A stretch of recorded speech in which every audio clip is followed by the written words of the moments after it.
Good to see you all. Another one of our webinars that we're having, and this one is on financial issues. And so welcome, and I hope this is some helpful information to you. And I'm going to turn it over to Jason Sheeler, our mission executive, and the man who's kind of behind all of this. This is his brainchild. So Jason. Well, thank you, President Johnson. It's good to come again, to be able to gather into, again, we're just kind of gleaning from different people, looking for, depending on what it is, for best practices, for insights that we can apply in our congregational settings.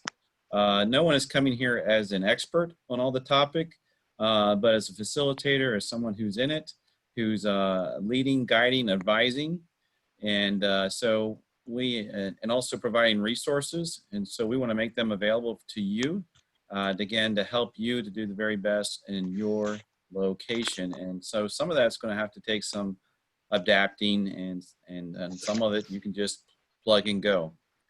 But I just kind of wanted to start off, I mean, this financial discussion, why we're having that discussion today, and why we are gathering the people in a room here today. So in this webinar, we have James Roberson. He is with Edward Jones, and he's going to give us some financial insight. We also have Reverend Steve Linck, who's the Director of Church Extension Fund with the Southern District, and talk about what he's seeing and how he is helping congregations and individuals. And we hope that that's going to give you some perspective, some tools and resources. But the reason we wanted to have this webinar is that we were realizing that the impact of COVID-19 on churches and churches closing had a financial impact. And so I just wonder, you know, at the high level there, President Johnson, if you could just share what you've been seeing, hearing, and what's going on in our district and in the different states from your perspective of people calling in.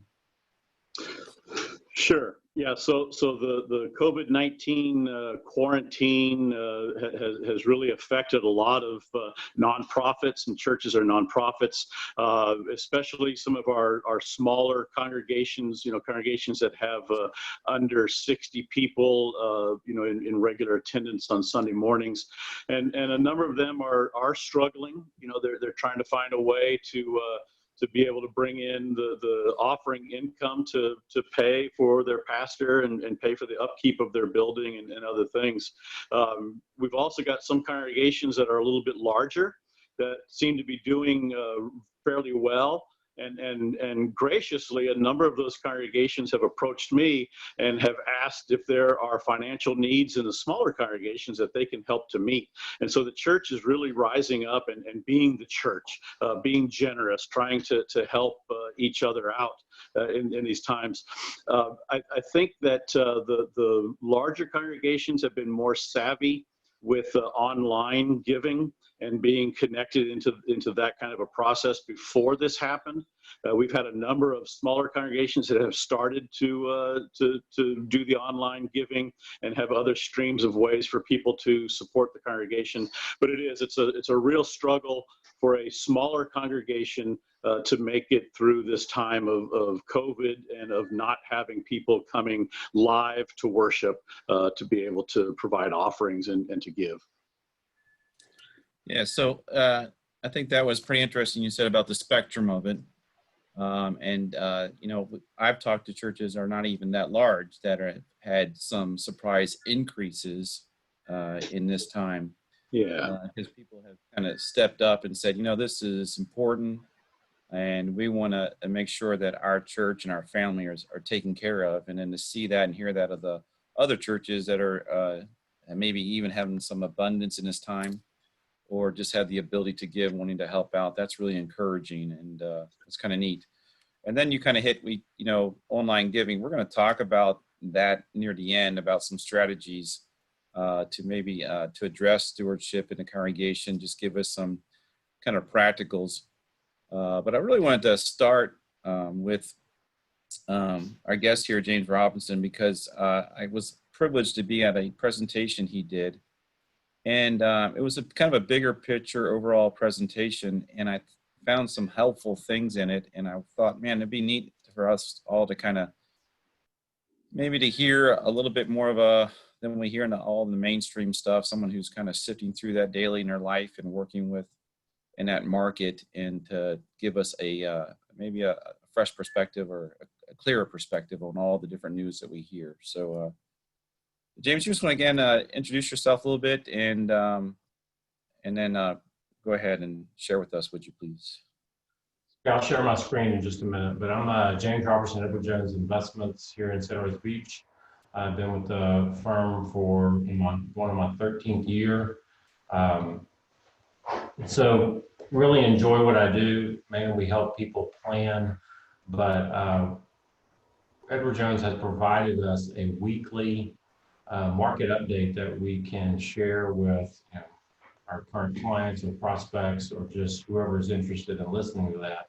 And it's something that's put out by our analysts, gives us talking points, and then I'll also kind of go through some of the other things that I listen to throughout my week or the past 3 months, listening to different analysts that we get on conference calls with. And so I'll go ahead and share my screen and get started. That's okay. Yeah, great. Is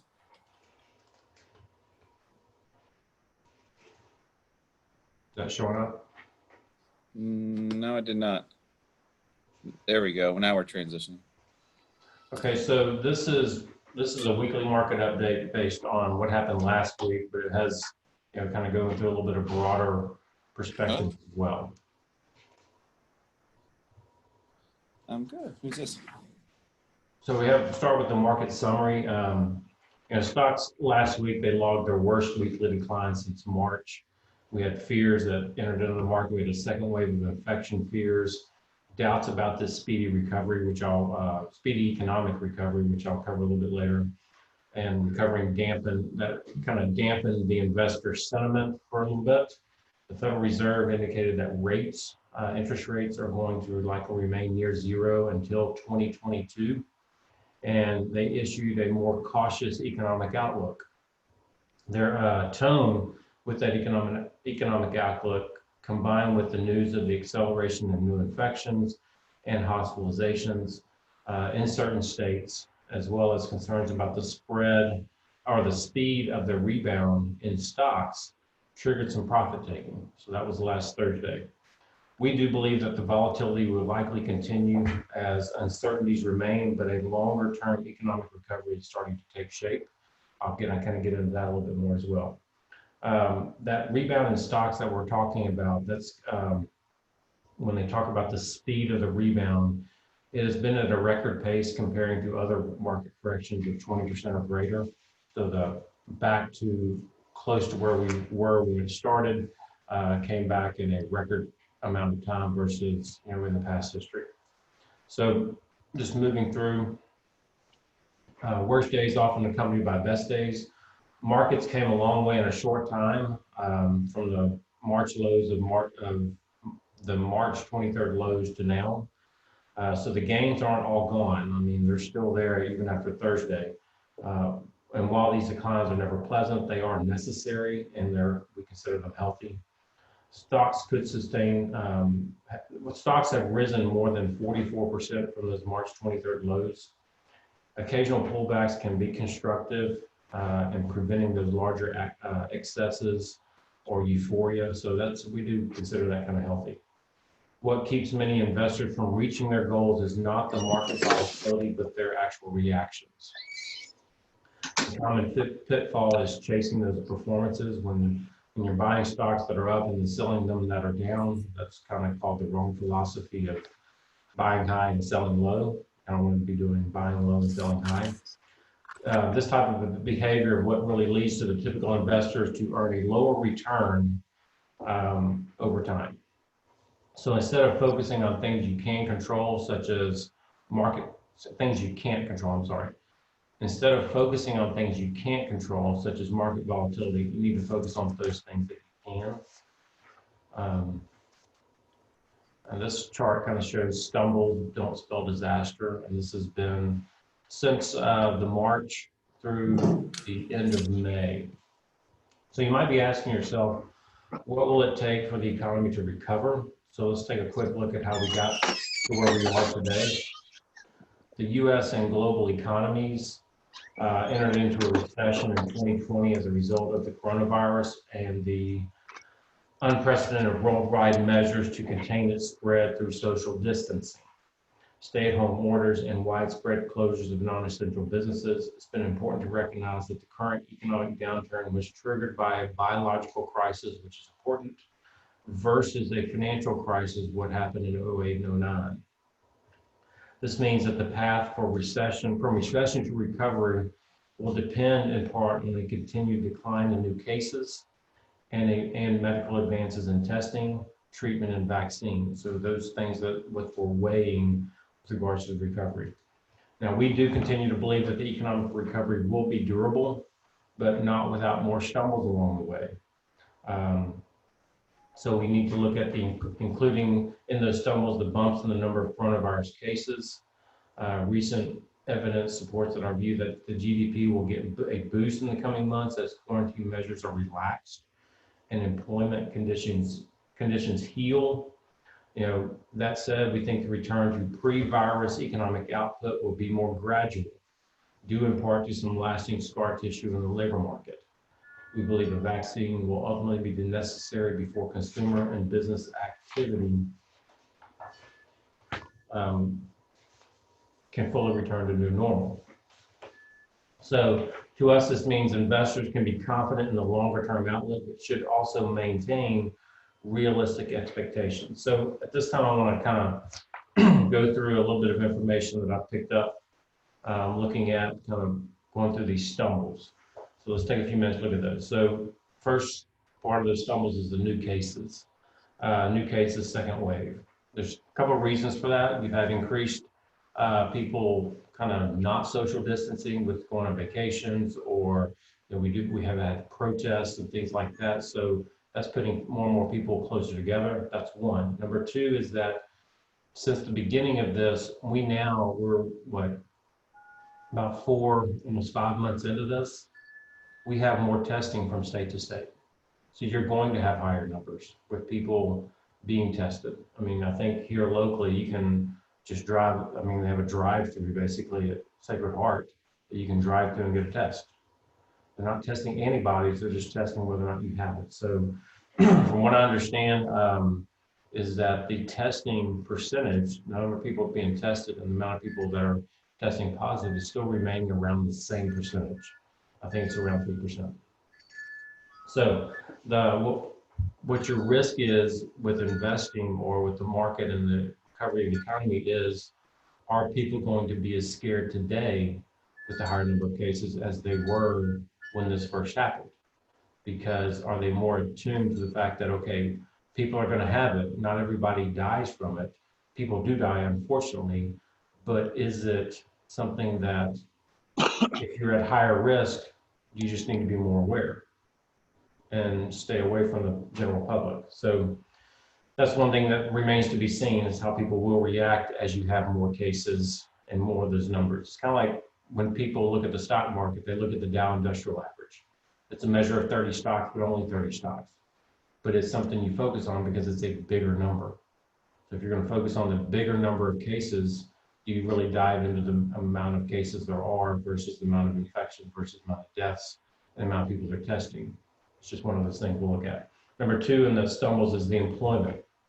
Yes, I mean, we're seeing that people are being hired back, but not all the people are being hired back. Business owners are learning they can run a little bit leaner. I mean, if you're only opening at 50, 75% capacity, you don't need as number of employees as you had. So small businesses, you're going to have maybe less employees, you'll be running leaner, or looking at the large businesses, large corporates. I've read a couple of articles and been on a couple of calls that talked about a few of the CEOs out there that are running major corporations that have noticed through the COVID quarantining and working from home that who's actually giving them the information that they need. The information that they need is coming from not their high level managers, but maybe their middle managers and below. So they're looking at their reorganization charts. And I think it was Goldman Sachs was the CEO in question. He said, you know, it's not just me. He was looking at his colleagues, and they were expressing the same things. So you may have a level of white collar, higher net worth, higher income, higher consumer spending people that may be unemployed. But when will that happen? We're not sure. We know that in the airline industry, and a lot of people that took the some of the government programs, they have to keep that in place through, I think, the end of September. So we'll know, I think Delta has announced that they're going to be cutting a number of management jobs come October. So that may be something we're looking at with regards to employment. How does it continue to go up if you're going to have some other issues there?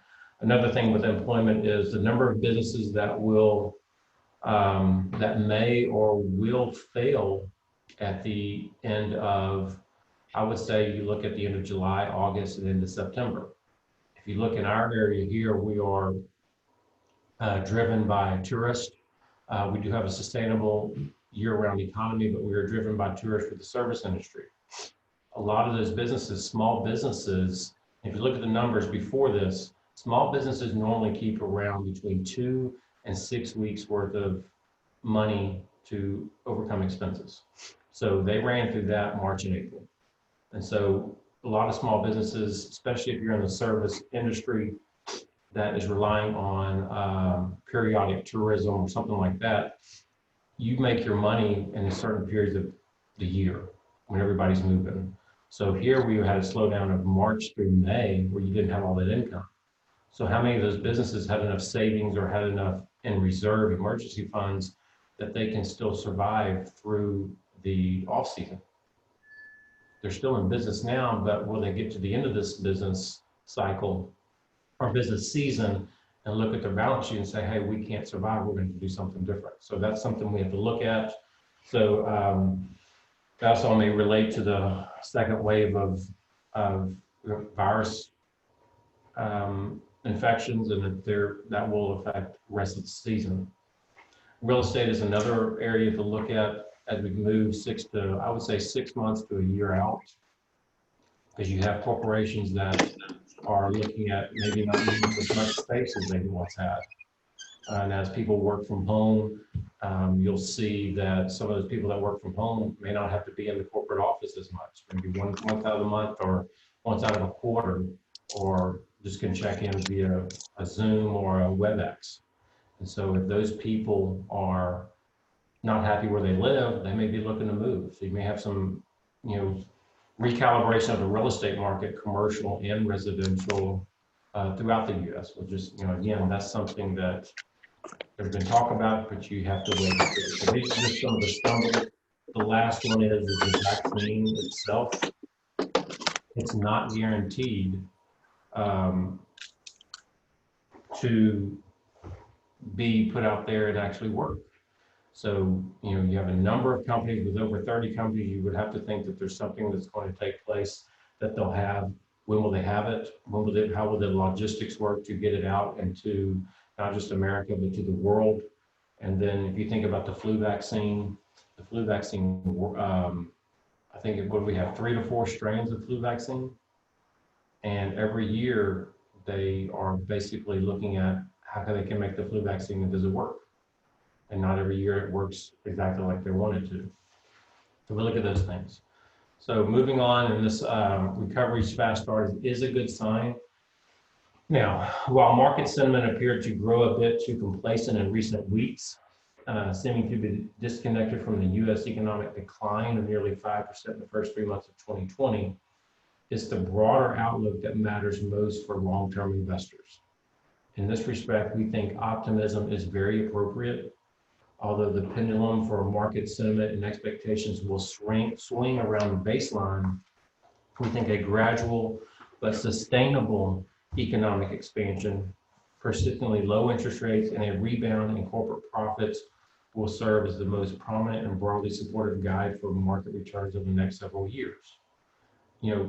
Saying all that, you need to keep in mind that it's next several years. It's not going to happen in the next 2 months or 3 months. You're going to see some upticks, some downticks, but we look at the economic, getting back to normal over a couple of years. We think the brunt of the economic pain will be felt in the second quarter of 2020, when the stay-at-home orders were extended across the nation, which limited social gathering, it disrupted economic growth. We also think the economy will likely rebound starting in the second half of the year as the number of new cases eventually recedes and normal economic activity resumes. That risk that we're watching, though, is that second wave of cases, which could come in the fall. It could be starting now and see how long they go. That could hamper the economic recovery. We expect the virus to significantly, but temporarily dampen consumer spending, as it already has done, and business investment. Notably, consumer spending, which represents 2/3 of the U.S. economy. We also recognize that the economic, particularly consumers, they were in a much better position coming into this than we did in 08 or 9. They had a more solid, healthy position before the virus outbreak, which was good. That will be important because we think a healthy economy entering into this biological crisis should be able to recover more easily from the global shock. Now, talk about the economy just a little bit. Third quarter economic pain. Second quarter, we said that economic pain was going to be higher. Third quarter starting to uptick a little bit. Third quarter, things to look at, what part of the risk. It's going to be determined on how we do get back to normal, what kind of stimulus Congress comes out with, and again, that second wave. So just kind of going back through and looking at, it really helps to focus on the things you can control rather than those things that you can't. Again, the volatility has attracted a lot of attention, since March 23rd when it went up, and then last Thursday when we had a really big one-day correction. Now, while that volatility did attract a lot of attention, the way you react really determines, that's your biggest risk, on the way you react to those ups and downs. One of the key goals is to help you make sure your investments and your investment allocation remains in line with your goals and your risk tolerance. Your risk tolerance is the most important thing that you have coming in, because that kind of determines how you invest or how we help you invest. You need to look at having a properly structured portfolio. It should include a diversification of stocks, bonds, cash, wherever your risk tolerance takes that. You need to have quality investments, have long-term goals, not focus on those short-term fluctuations. And again, it goes back to how much risk you are willing to take. And we need to know that in advance of something like this, and kind of play out something like this happening in a good situation so that you have a better idea. Saying all of that, we always talk about having time in the market versus timing the market. But the market also gives you opportunities. If you have money on the sidelines for a purpose, some of that purpose could be that you're looking to readjust your portfolio, get it more balanced when you have downturns, or take some profits when you have good returns over the course of 3 months or 6 months or a year. Take profits when appropriate and invest more when appropriate as well. Now, do you feel prepared? This will be I'll be wrapping up after this. One thing that we look to make sure that people do is always look at your current financial position. Over the past 3 months, it's really important that you look at this, and that's looking at your current income, your expenses, your assets, your debts, the amount of money you've set aside for emergencies. That should have been really taken into effect, how your emergency funds reacted over the past 3 or 4 months. Did you have enough? Did you feel comfortable? Could you sleep at night? You may need to look at having, instead of 3 months, maybe 6 months or more, depending on how you want to live and what your risk is. Relook at your liability protections, your insurance coverages. Look at your mortgage right now, because the interest rates are low. I think I just read they're hitting record lows again. Just look at things that you have control over. Kind of short and sweet, but hopefully to the point. And I wasn't paying attention to if you have questions. Yeah, please free to type in your questions and ask them. And thank you, James. I think I want to recap, and maybe some of you might go on, okay, that was a lot of personal financial things, but I think there's a lot of things for us to apply and grab from this. That's why maybe we weren't catching that at first, but I think what James really shared with us is trying to just kind of say, look, we've been through a lot of crisis, especially in the Southern District, whether it's hurricanes, floods, oil spill. 2009, the economy crashed, and so hopefully, if you haven't, you know, we can just kind of say a bigger picture. You know, God has held His church up, and that does mean financially too. Now there will be some that maybe this is just one of those things that you know, lifespan is there, but it just, I think, is encouraging to keep the bigger picture. We've been through a lot of crisis as a church, and there has been, but to be able to respond to that. So the thing is not to be too reactive. And I think what James was asking us, and I thought it was a good question, like, where's your level of fear or worry or stress? And for us in the church, it's not just us personally, but that is really important too, but where's our congregation? And as you were painting out the economic kind of forecasting of hiring back and all those numbers, I mean, it's just a great, I mean, the thing to ask is, like, what's my congregation? What's my community economics? As I talked to a pastor, they said, you know, we're not going to feel it until the third quarter because many of our people got unemployment checks and are on unemployment. And so some of those people in unemployment were actually doing better than they were working. And so there's going to be there might be a wave in that community that comes when the unemployment ends. So again, it's knowing your local economics and how well you're aware of them, and what waves are potential for you. Where are the weaknesses that could have an impact on you and your people? And so you can have a better plan and be ready and be prepared. I thought there was some really good questions about evaluating your funds and your position. And, you know, sometimes it's nothing like a crisis to make certain things important. And that just raises that question, which may be why you're tuning in. Like, you know, what are my options, and what are some normal practices or best practices for finances for churches? And so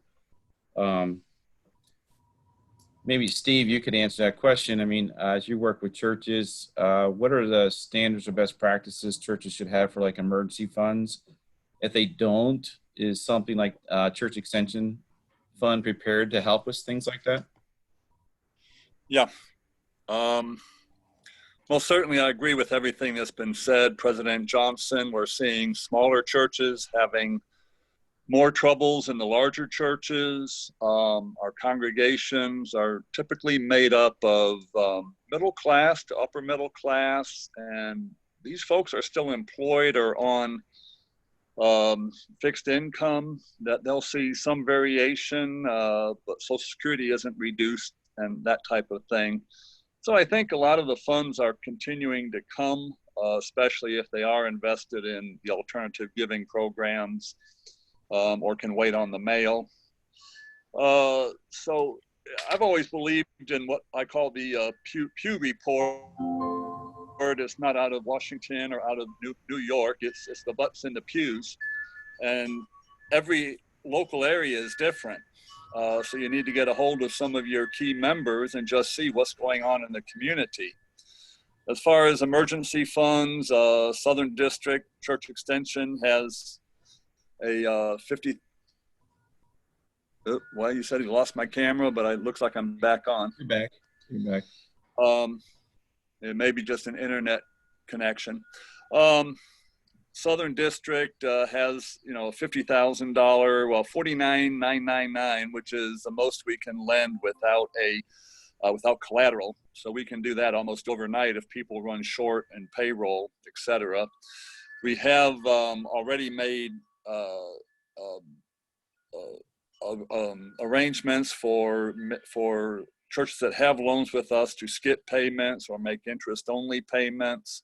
If there's a need for us to make other accommodations, please talk to us, call us. We're willing to work with congregations.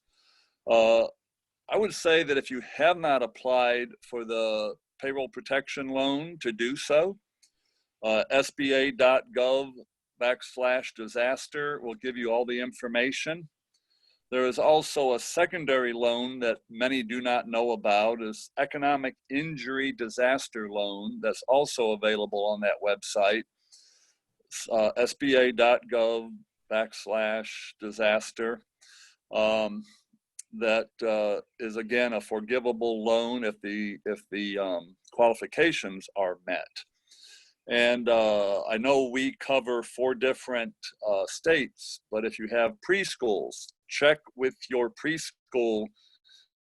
state preschool people and see what grants are available. I know Louisiana is offering significant grant amounts to reopen or to stay open, because people cannot go back to work if the preschools aren't open. And being small businesses, so many may have closed and will not reopen because they can't afford to. So if you do have, any preschools, you need to check with that at the state level. That's about it that I have to say. Is our churches seem to be doing okay. We did offer an emergency loan. We only had 1 congregation take that already, and that was more just to be on the safe side. But other than that, payments are being made. So Okay. I don't know what else you want out of me. So, well, So that's Jason, a lot. Let me jump in here real quick with you and piggyback on something that you said early on before Steve spoke. And thanks, Steve. That was a lot of good information, man. Our CEF is a great resource in our district. But Jason, you talked about not being anxious, and that's a huge thing. So we've got leaders in congregations that'll be seeing this video. We've got pastors that'll be seeing this video. We've got just regular lay people that are going to be seeing this video. And one of the things that we've got to remember is that we don't have to be anxious and overreact with fear. We belong to the Lord. The Lord will provide for his people and for his church. Certainly we can go through struggles, but we want to keep our eyes upon Jesus and not upon our portfolio and our money as being the most important thing. And when we do that, we can avoid a lot of anxiety and fear and overreaction. And that's where we get in danger sometimes, is when people become very fearful and they overreact out of fear. The Lord has not given us a spirit of fear and timidity, but of strength and a sound mind. So I just want to remind us all of that as we go through any of these struggles financially, our hope and our help is in the Lord. Amen. Yeah, I agree. So Steve, you mentioned a lot of, you just gave us several resources, and so maybe I'm in a smaller church. I'm not sure how to navigate that. Would we be okay to call your office and make you just to kind of get a little direction or to navigate some of the details, legalities? Best way to reach me is my published email, director, southerncef.org. But I would, absolutely ditto what President Johnson says. There's a lot of optimism out there, especially among our people. We are not, headlines take into account everybody. Lutherans, as I said, tend to be, a little bit middle class to upper middle class. It is not going to be a V-shaped recovery as everybody had hoped. It's going to be longer, but it will recover. I have a friend that's also in the market business of stocks and bonds, and he says everybody loves a sale at J.C. Penney's or Dillard's, but when it becomes a sale at the stock exchange, they tend to shy away. And he says it's a sale. So do your homework, because the outlook is still good. This will pass. and stuff out of Washington and the States is always going to be scarier than the reality, I think, for good reason. I don't blame them, but for good reason. But a lot of optimism. Call my office. I'm not an expert, but SBA.gov is where to go for the loans that you may need that will be on a forgiven basis. Unfortunately, I cannot forgive my loans. So we are not the mission board. We are in business to make enough money to help support our congregations.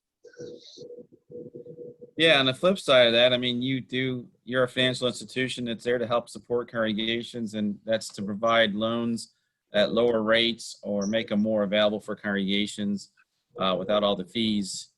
And we have not turned down any loan request since I have been there. Let me put it that way. So we do make loans available as best we can. And if there is an emergency situation, let us know and we will work with you. If there's an emergency situation where you have a current loan, let us know, call us. We can't work with you unless we know what's going on. So I guess for congregations, and we got this resource here. You got individual resources out there. You have financial peace, or you have advisors. But I think you said, I asked you earlier, just for congregations though, as they're starting to plan and evaluate. Do you have any questions, Steve, that you would say, like churches when they're evaluating their finances, that they should think about, like whether it's the reserve funds they should have on hand or other things? I would love to tell you that churches have sinking funds to replace the roofs and everything else, but they don't. They pretty much, congregations live Sunday to Sunday, budget year to budget year. Sometimes they have a few things put back, but not too often. If they are, they're designated funds that people are, for specific projects. That gets kind of hairy, touching for other things. But if you don't have to spend it right now, I would not spend it.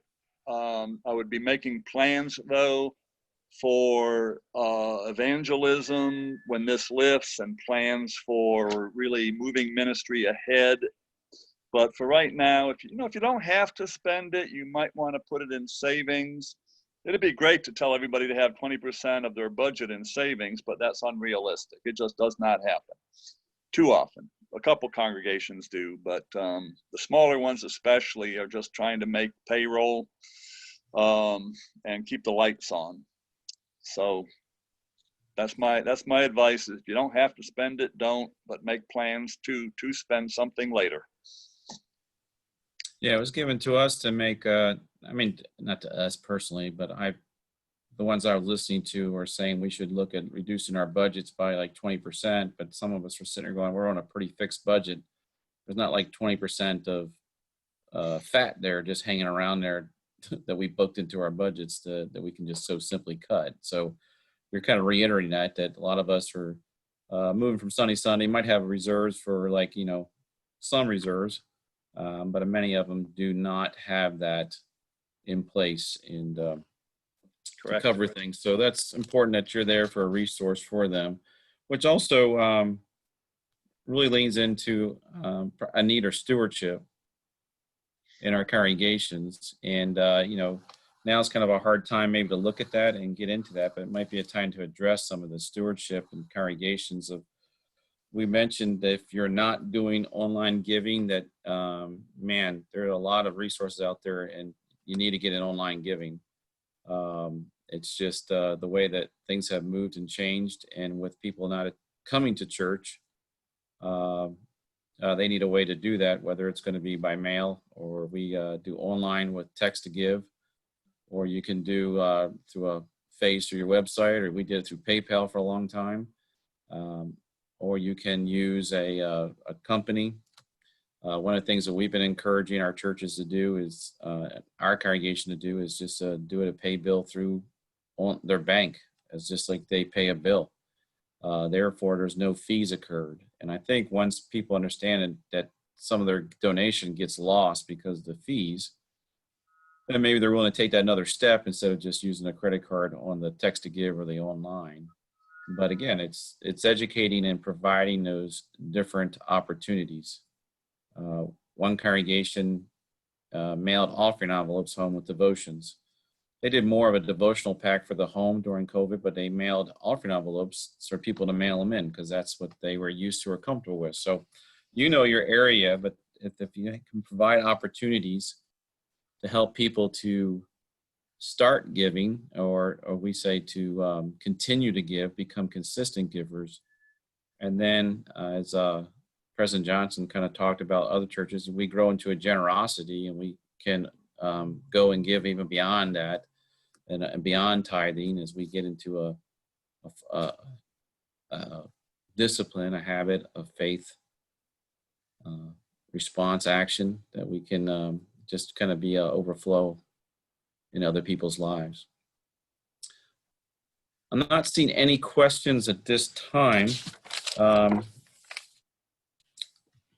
guess if you wanted to maybe get into more of a stewardship and what are the options for stewardship in your congregation, the Leverage Network, we do training in the stewardship. We call it a system, but way to look at how do we intentionally do teaching and instruction for stewardship.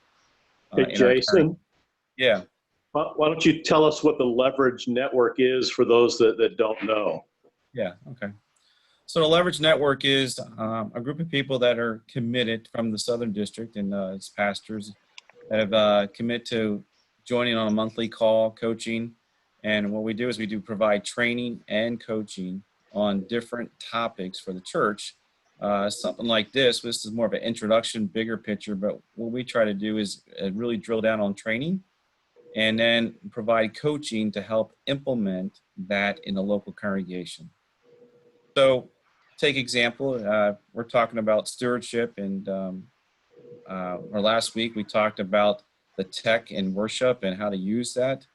You know, in the network, we've talked about that before, and we've been helping churches to start implementing it and start to use it, not just be forced to adopt it. It's not just like, oh, I got to add something else to do, but how do you add it?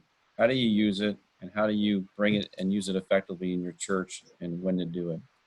You know, most stewardship in our congregations based on a farming calendar. You know, we do it in the fall because that's when the harvest was, and that's when the farmers made their money. And so we have our big fall drives and pledges and all those things based on that kind of a calendar. Well, we don't live in that kind of culture anymore. We don't live in a place where people are consistently coming to church either now. So we have to have other means to help them do the same thing. And, so if people want to connect with the network that you have, how would they get a hold of you? And then let me give you a real quick plug. You know, Yeah. I've got guys that are part of your network who are talking to me and saying they wish they'd had this kind of information 10 years ago, that it is incredibly helpful to them in ministry to work through these systems and to have these resources that you're providing. So if folks are watching this and they want their congregation to connect with your network, how do they connect with you? You can connect with me by calling you can call me directly. I'll put my number up here, put my information, but my you know, our phone number at the church is 850-267-0322, or my cell 850-520-0800. But or the district office, Daisy will connect you, and my email is simply jason@southernlcms.org. And we will get you connected to the network. We'll get you into the webinars we're doing. And again, we're just trying to leverage, the word leverage is kind of what we're trying to do, is like draw from the best practices and really look at these incredible gifts we have as a church and opportunities we have, and how to walk into those and use those for the kingdom, and do it in a very intentional way, from either whether it's worship planning, outreach, assimilation. And we ask that question, how do you, and we're looking at reevaluating. Once you have a system in place, and we put systems together, and like our assimilation system, how you take a guest to becoming a member. And once you get a system in place, then you have a way to measure and you have a way to evaluate it, if it's working, if it's not working. And then when you have something like now, COVID-19, well, we have to adjust our whole system of how we are connecting with guests And how do we help assimilate them into our church? And in other words, how do we help disciple them and bring them along in that journey that would lead them to a commitment to want to be part of our church and be an active part? And so we're looking at, what do we do that? How do we send cards? How do we connect with them? You know, especially during COVID, how do you connect to them online? And that's changing our thinking, is saying, how do we even disciple online, not just offer things online? We're not trying to make a menu. We're trying to make a path towards discipleship and spiritual growth, not just make more options. So if you want to be part of that, please connect with us. We do things like this. We'll do workshops. We do one-on-ones and just help each other out in ministry and grow together. It's been one of the funnest things, most exciting things of the network is, you know, guys are helping other guys too. You know, I'm not the source of all the great knowledge, and we have a bunch of other guys that are doing things in our local context, and we're learning from them too. And that's pretty exciting. We have a lot of gifted pastors in the Southern District, and we can be thankful for that and their generous heart to want to share and just help others. And also they're always learning too. They're looking at, we've learned from each other. Nobody has come into a network we haven't learned something from, which is exciting. And I'm sure you Jason, the comment you made about brothers helping brothers, I talked to one of the brothers that's in your network this week, and he was very excited. He said, you know, I'm more excited now than I have been in many, many years. And through the network, I've made friends. And we're talking outside of the meetings that we're having in the network, and we're helping each other. And man, that is just that I can't over esteem that enough, that men are connecting in relationship, having support structures, and your leverage network is helping in that way. So thanks, man, for what you're doing and for the men that are involved now. Well, I think it's just taking the message that the district has had. We're here to help, we're a resource to assist, and we're trying to serve you. And I mean, that's part of why we're doing this. I didn't know that all these different things that Steve had available or could help point people to as resources. And you know, I think that's encouraging. And just to help bring people along and say, hey, and we're saying you're not alone in this. We're all going through this. And we're all here for each other. And that's part of why we're in a Southern District of a Senate that walks together. We're not just independent churches. We're here to help each other walk together in this. And we want to be a tool for each other to help support and encourage.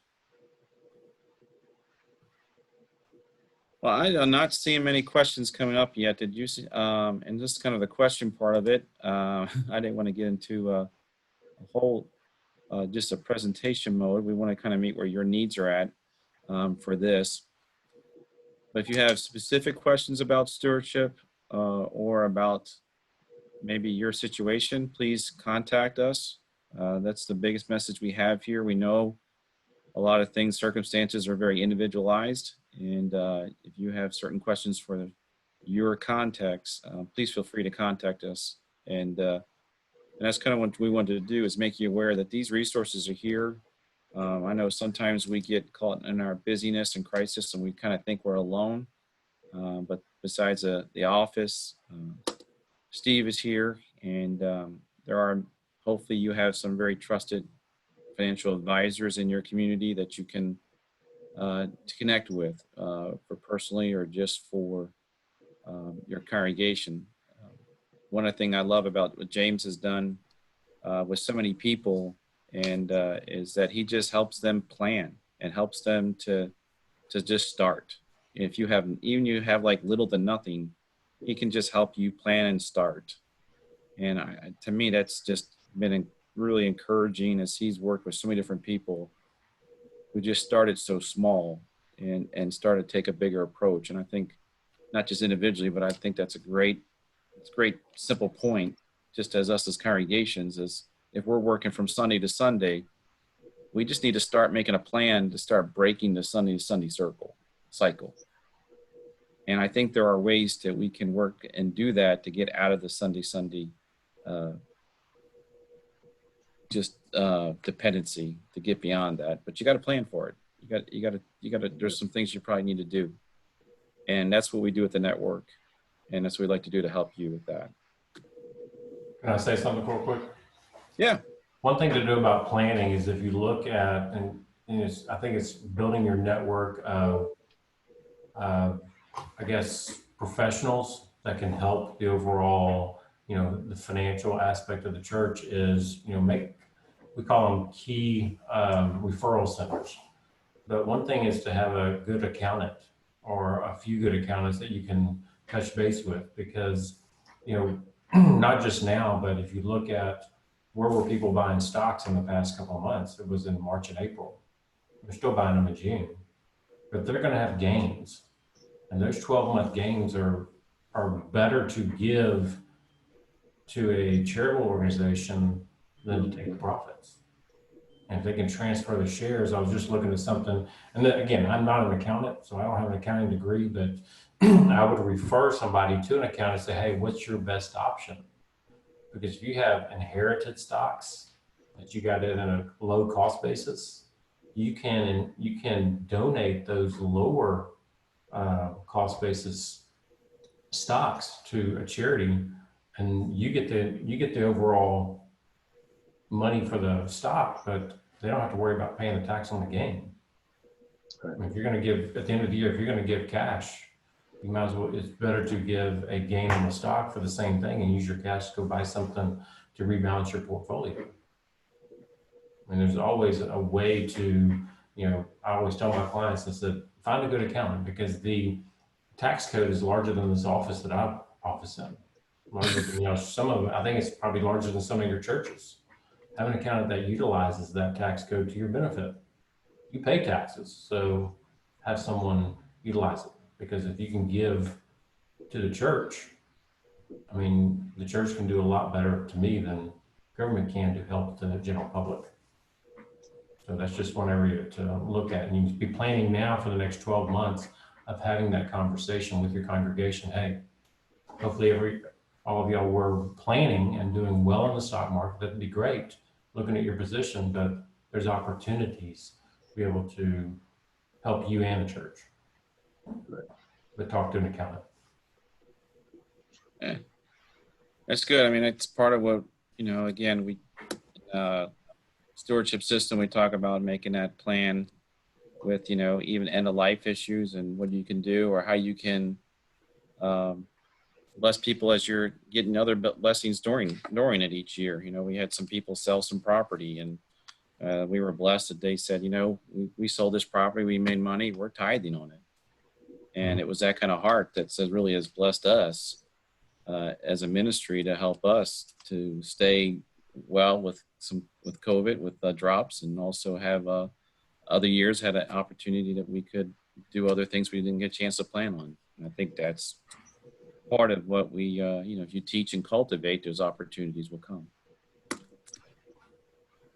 Well, President Johnson, you have any other things you'd like to closing remarks for us? Well, I appreciate it, brother.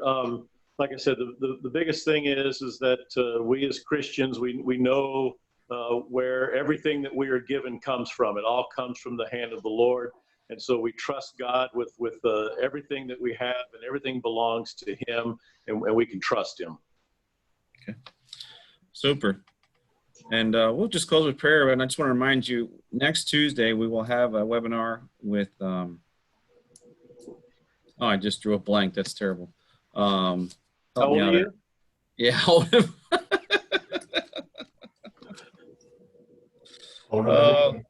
I can't get Rick Armstrong. There we go. I had another name in my head.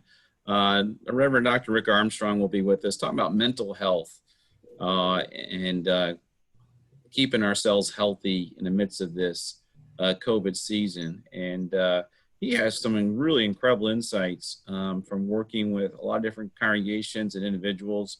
And I think it just, this is a long-term thing. And so I think it's important that we take care of ourselves and watch how we mentally react, not respond. Those are two big key words there. And he's going to lead us in that discussion and do a small presentation and answer your questions. And I just really encourage you to tune in. And maybe you're emotionally great, and that's wonderful. I hope you are. But I'm pretty sure people in your congregation are not. Right. And I'm So pretty Jason, sure. do you think it's a symptom of mental health that on live broadcast you forgot the name of the mental health guy? I don't like to admit I talked to him. Is that what I'm saying? No, Rick's a great guy. He does a lot of really good work with the district. He does our ministry plan for ministry families and church workers that need to talk to somebody. And so, yeah, I encourage y'all to tune in on that one. That's going to be a really, really good webinar with Reverend Rick Armstrong.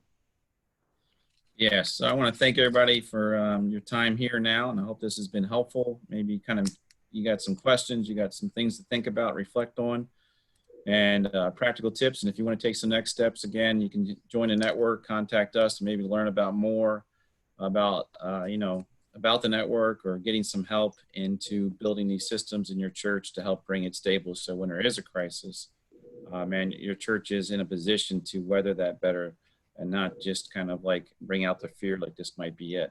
But God's in control, and God's leading. God promised to grow as a church, and we're going to hold on to his promises and his word and sure. But let's join in prayer. Lord, it's good that we could gather together again, and we thank you, Lord, because you have all the resources. You got a cattle on a thousand cattle on a hill. I mean, you just have it all. And Lord, we just pray you just open up your hands.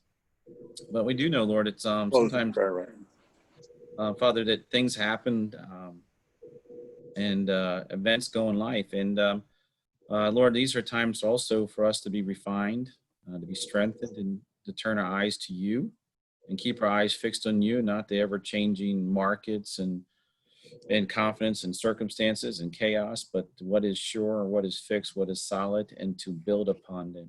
And so when we talk even about stewardship, we're talking about building a life around your word. I mean, it's our whole life is stewardship to you. And so, Father, I pray for your wisdom and guidance to be upon your leaders, upon your congregations as they navigate these times, that they would just continue to follow you, to be reassured and strengthened.